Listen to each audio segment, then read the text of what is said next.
To screen mirror your iPhone to your MacBook Neo, it's very simple. Now, in the MacBook Neo, there's an iPhone mirroring app which comes pre-installed.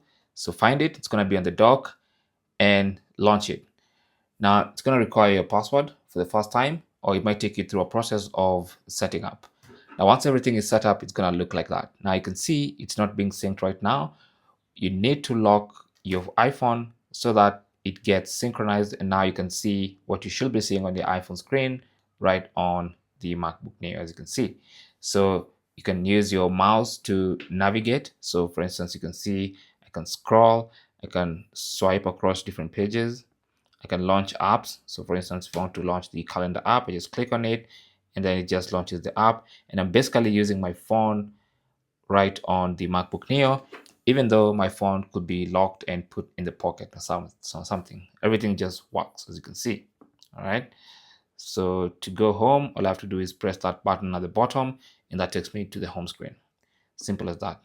Thanks for watching.